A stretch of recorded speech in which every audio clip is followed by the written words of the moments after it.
అదేవిధంగా ప్రధాన ప్రతిపక్ష నాయకుడు ఏడున్నాడు? వరదలు వచ్చినా రాడు, కష్టాలు వచ్చినా రాడు, ఫామ్ హౌస్లో కుంభకర్ణుడు లెక్క నిద్రపోతాడు. కుంభకర్ణుడు పురాణాల్లో కుంభకర్ణుడు ఏంది? 6 నెలలు నిద్ర, 6 నెలలు తిండి. మరి ఈయన ప్రజాస్వామ్యబద్ధంగా జీతభత్యాలు తీసుకున్న ప్రతిపక్ష నాయకుడు ఒక నిర్మాణాత్మక ఎల్నీలో కష్టం వచ్చింది.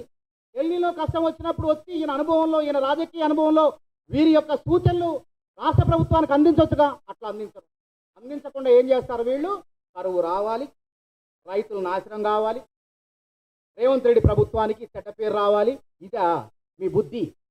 ఎవడన్నా అందరూ బతకాలి, రైతులు బతకాలి, నిరుద్యోగులు జీవించాలని కోరుకుంటాడు. అంటే వాళ్ళు కష్టాల్లో ఉంటే రాజకీయంగా రేవంత్ రెడ్డిని ఇబ్బంది పెట్టొచ్చు అనేటువంటి దుర్బుద్ధితో రాజకీయాలు చేసిన వాడు ఎన్నడూ కూడా విజయం సాధించలేదు. గుర్తుపెట్టుకోండి. ఈ దుర్బుద్ధితో కుట్రపూరితంగా క్షుద్ర రాజకీయాలు అంటారు వీటిని. నాకు తెలిసి సమాజంలో చర్చ జరుగుతుంది. తెలంగాణ సమాజంలో కరువుల కోసం ఆ ఫామ్ హౌస్లో పడుకొని కేసీఆరే, ఎందుకంటే ఆయన వీటి మీద నమ్మకం కదా ఎక్కువ, ఈ మూఢనమ్మకాలు ఎక్కువ కదా కేసీఆర్కి. కాబట్టి కరువులు రావాలి, రైతులు నాశనం కావాలి, పంటలు పండొద్దు అని చెప్పి ఏదో క్షుద్ర పూజలు చేస్తున్నట్టు కూడా మరి వినికిడి వస్తుంది.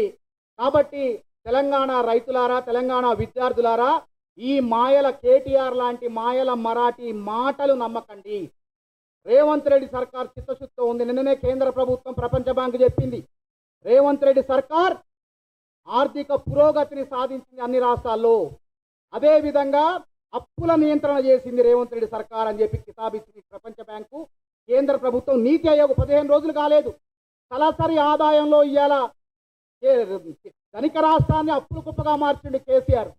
కానీ అప్పుల కుప్పైన రాష్ట్రాన్ని అమాంతం అభివృద్ధి పదంలో నడిపేందుకు ముఖ్యమంత్రి రేవంత్ రెడ్డి గజగీతగాడుగా శ్రమిస్తూ ఇవాళ మనందరి యొక్క తలసరి ఆదాయాన్ని 4,18,000 పైసలకు తీసుకుపోయిండు. ఇలా కర్ణాటకతో తప్పకుండా వచ్చే సంవత్సరానికి కర్ణాటకను అధిగమిస్తాం మనం. ఆ విధంగా రేవంత్ రెడ్డి పరిపాలన అప్పులు నియంత్రణ చేసుకుంటూ రాష్ట్రాన్ని ప్రగతి పదంలో నడుపుతుండు. అదేవిధంగా ప్రభుత్వ పదవీ విరమణ చేసిన ప్రభుత్వ ఉద్యోగులకు ఏ విధంగా మేలు చేసిండు దాని మీద ఉద్యమం చేశారు. చేస్తే 100 రోజుల్లో అంచెలంచెలుగా దశల వారీగా వాళ్ళ అప్పులు మొత్తం, వాళ్ళ యొక్క బకాయిలు మొత్తం కూడా తీరుస్తా అని చెప్పి 2,000 చొప్పున 6,000 కోట్ల రూపాయలు బకాయిలు తీర్చి ఇంకేమన్నా మిగిలిపోయి ఉంటే వాటిని కూడా దశల వారీగా తీరుస్తా అని చెప్పి ఒక నమ్మకంగా ఈ రాష్ట్రాన్ని ప్రజలకు ఒక భరోసా కల్పిస్తూ, అందరికీ ఒక భరోసా కల్పిస్తూ ముందుకు తీసుకుపోతుంటే ఇది గిట్టని కేసీఆర్ కుటుంబం క్షుద్ర రాజకీయాలు చేస్తుంది. ఈ క్షుద్ర రాజకీయాల ఉత్తులో దయచేసి తెలంగాణ యువత, తెలంగాణ సమాజం పడొద్దని తెలియజేస్తూ ఈ విలేకరుల సమావేశాన్ని ముగిస్తుంది.